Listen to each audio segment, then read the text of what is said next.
여러분, 오늘 아침에 뉴스 틀어보셨나요? 아마 깜짝 놀라셨을 겁니다. 속보가 엄청났거든요. 네, 중동에서 군사적 충돌이 격화되면서 유가가 배럴당 100달러를 돌파했다 이런 뉴스가 떴잖아요. 게다가 미국 월스트리트에서는 나스닥이 급락하고 맞아요. 시장의 공포지수가 그 이른바 극단적 공포 수준으로 치솟았다는 경고음이 막 울렸죠. 그러니까 원래 경제학 교과서대로라면 이럴 때 시장의 자본은 패닉에 빠져야 하잖아요. 주식은 전부 팔아치우고 가장 안전한 달러나 금 아니면 국채로 숨어드는 게 너무나 당연한 공식인데 말이죠. 그쵸. 수십 년간 월스트리트의 모든 트레이더들이 맹신해온 일종의 중력 법칙 같은 겁니다. 위기가 오면 위험 자산은 추락한다. 근데 오늘 당신이 불안한 마음으로 스마트폰 증권 앱을 딱 열었을 때 아마 믿을 수 없는 숫자를 보셨을 겁니다. 한국 코스피 지수 말씀하시는 거죠? 네네. 2026년 3월 16일 오늘 한국의 코스피 지수는 오히려 5,500선을 시원하게 돌파하면서 상승 마감했거든요. 아니 밖에는 폭풍우가 몰아치는데 누군가는 오히려 돛을 올리고 전진하고 있는 겁니다. 겉보기엔 진짜 모순투성이죠. 맞아요. 그래서 오늘 우리가 파헤쳐볼 이 두툼한 자료들, 그 장마감 리포트부터 글로벌 증시 뉴스, FICC 시장 동향, 그리고 경제 캘린더까지 다 모아놓고 보면요. 마치 누군가 기존의 투자 공식들을 전부 광장에 모아놓고 불태워버린 것 같아요. 하지만 그 자료들의 이면을 하나하나 뜯어보면요. 그 어느 때보다 차갑고 뚜렷한 자본의 생존 논리가 아주 잘 작동하고 있습니다. 아, 자본의 생존 논리요. 바로 그 지점입니다. 낡은 교과서 공식이 깨져버린 이 기이한 시장에서 과연 여러분의 자산은 지금 올바른 것에 닻을 내밀고 있을까요? 오늘 저희가 이 복잡하게 얽힌 퍼즐 조각들을 싹 다 맞춰드리겠습니다. 좋습니다. 오늘 심층 탐구 바로 시작해보죠. 가장 먼저 눈에 띄는 건 단연 한국 증시 내부의 그 끔찍할 정도의 양극화 현상이에요. 네, 코스피와 코스닥의 완전히 엇갈린 운명 말이죠. 데이터부터 짚어볼까요? 오늘 코스피는 고유가랑 막 1,500원에 육박하는 환율 압력 속에서도 1.14% 상승해서 5,549.85로 마감했잖아요. 반면에 코스닥은 1.27% 하락하면서 1,138.29로 푹 주저앉았죠. 외국인 매도세에 완전히 밀려버린 겁니다. 그러니까 이게 예전 같았으면 코스피는 엄청 튼튼한 항공모함이고 코스닥은 작은 요트라서 파도에 흔들린다. 뭐 이 정도로 묘사했겠지만요. 오늘 리포트를 보면 그 정도의 단순한 체급 차이가 아니더라고요. 그럼요. 이건 체력 문제가 아니라 완전히 구조의 문제입니다. 맞아요. 거대한 쌍발 엔진을 단 항공모함이라고 해야 할까요? 코스피가 오늘 상승할 수 있었던 건 철저하게 삼성전자와 SK 하이닉스 때문이잖아요. 삼성전자가 18만 8,700원으로 2.83% 올랐고 하이닉스는 9만 7,400원으로 무려 7.03%나 폭등했으니까요. 네네. 반도체 엔진이 워낙 강력하게 돌아가니까 그 외부의 폭풍을 그냥 뚫고 가는 거죠. 기관 투자자들이 오늘 코스피에서만 925만 주를 순매수했거든요. 와, 925만 주요? 네. 근데 이 자금이 향한 곳을 추적해보면 아주 흥미롭습니다. 무슨 미래의 꿈을 먹고 사는 그런 기업들이 아니었어요. 아, 철저하게 실적이 나오는 곳으로 갔군요. 그렇죠. 당장 전 세계적인 AI 수요를 독점하면서 압도적인 현금 흐름을 창출하는 반도체, 그리고 2.8% 상승한 철광금속, 이나 주간 10%대 상승을 유지 중인 보험업 같은 방어주 위주로 피난처를 우측한 겁니다. 와, 그러니까 이 상황은 청취자 여러분 폭풍우가 몰아치니까 그냥 큰 배로 갈라탄 수준이 아니에요. 아예 현금이라는 식량하고 글로벌 독점력이라는 무기를 꽉꽉 채워놓은 요새 안으로 자본이 싹 대피해버린 거네요? 정확한 비유입니다. 반대로 코스닥이라는 작은 요트들은 그 파도를 온몸으로 막고 있는 거고요. 코스닥에서 오늘 개인과 외국인이 1,000만 주 넘게 던지고 나간 것도 결국 그 요새 밖에 있는 기업들은 당장 유가 상승이나 환율 급등을 버텨낼 현금 체력이 없다고 본 거네요? 맞습니다. 고유가랑 고환율은 기업의 마진을 즉각적으로 갉아먹거든요. 이럴 때 자본은 자비가 없습니다. 잔인할 정도로 갈라치기를 하는군요. 네, 기초 체력, 즉 펀더멘털이 증명된 핵심 종목으로만 자본을 피신시키는 거죠.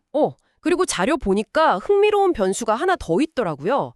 다가오는 18일에 이 대통령 주재로 자본시장 간담회가 열리잖아요. 네네.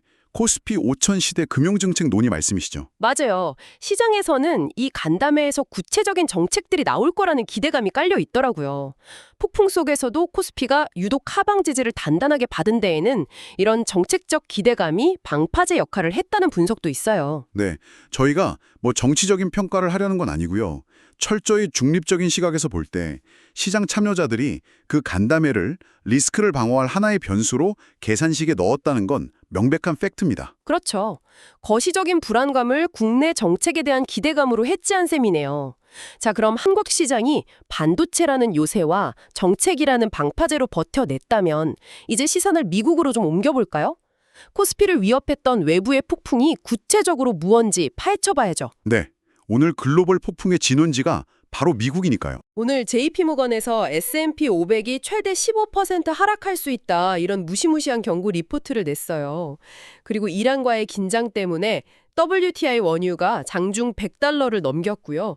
현재도 98.85달러로 2.62달러나 오른 상태잖아요. 네, 미국 다우지수는 1.01% 올라서 47,000포인트를 기록하긴 했는데 나스닥은 장중 200포인트 이상 급락하면서 변동성이 극대화됐죠.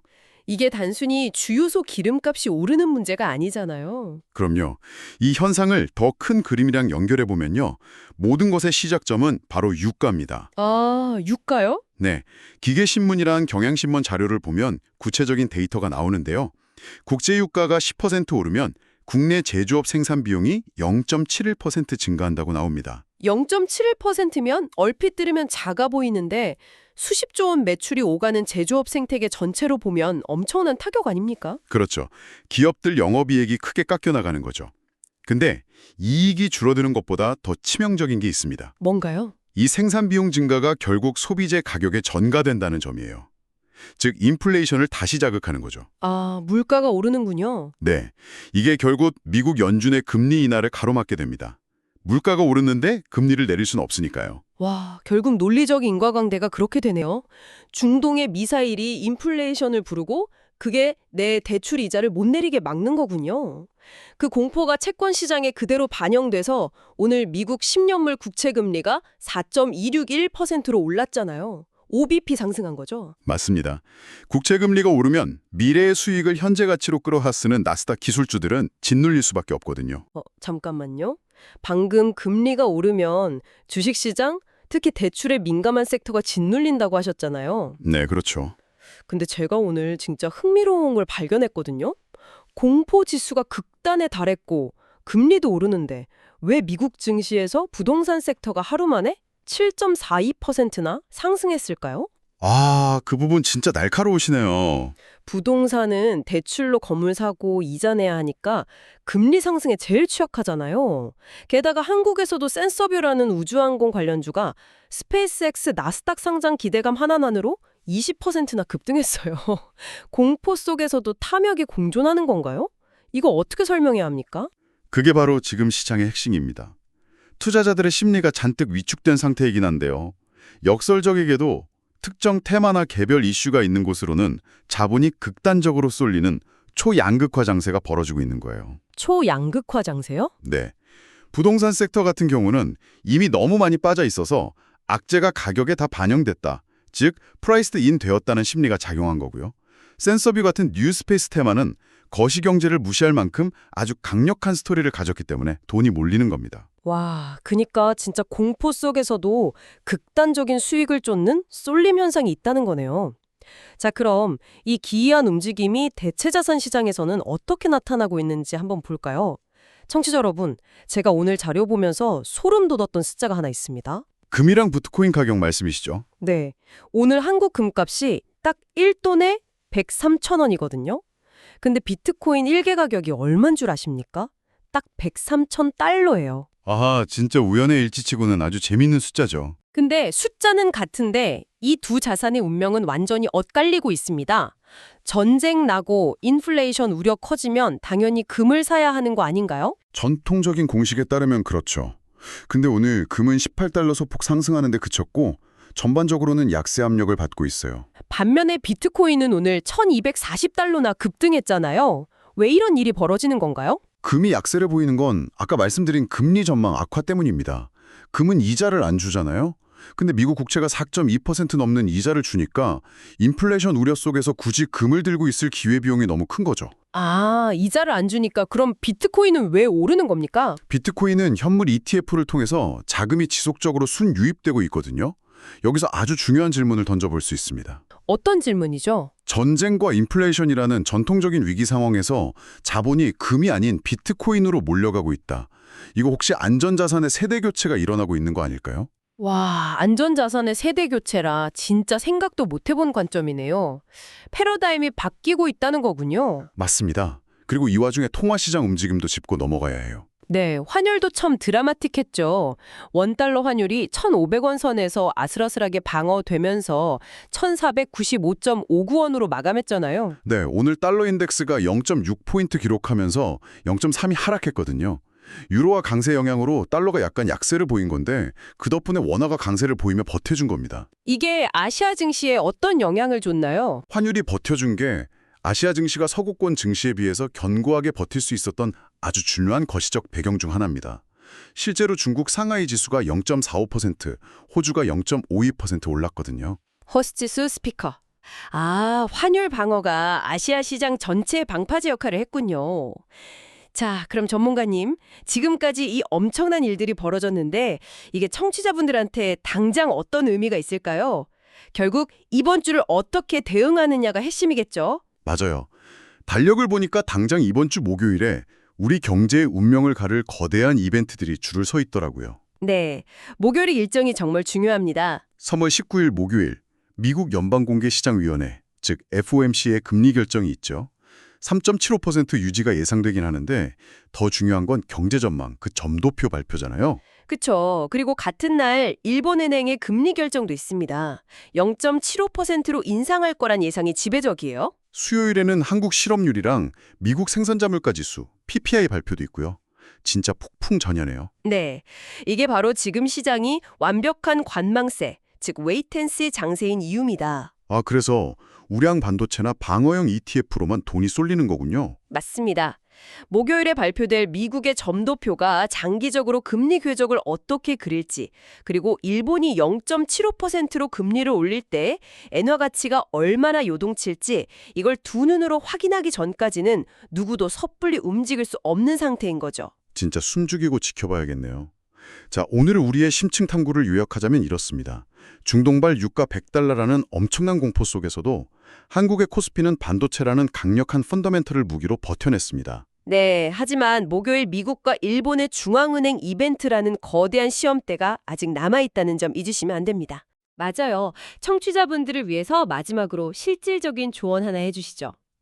글로벌 리스크가 계속되는 상황에서는 방어형 ETF나 펀더멘털이 확실하게 증명된 산업, 예를 들면 반도체나 클린 에너지, 소프트웨어 같은 곳에 집중하시면서 변동성에 철저히 대비하셔야 합니다. 좋습니다. 여러분, 오늘 우리는 지정학적 위기 속에서 금이 흔들리고 비트코인이 치솟는 아주 기이한 현상을 목격했습니다. 방송을 마치면서 당신에게 아주 도발적인 질문을 하나 던지고 싶네요. 어떤 질문이죠? 만약 과거 수십 년간 당연하게 여겨졌던 투자 공식들이 이미 수명을 다한 것이라면 과연 어떨까요? 청취자 여러분, 당신의 포트폴리오는 지금 이 새로운 시대의 규칙에 맞게 세팅되어 있습니까? 아니면 아직도 과거의 낡은 교과서에 머물러 있습니까? 한번 진지하게 점검해 보실 타이밍인 것 같네요. 네, 오늘의 심층탐구는 여기까지입니다. 다음에도 당신을 위한 가장 날카롭고 흥미로운 분석으로 돌아오겠습니다. 함께해 주셔서 감사합니다.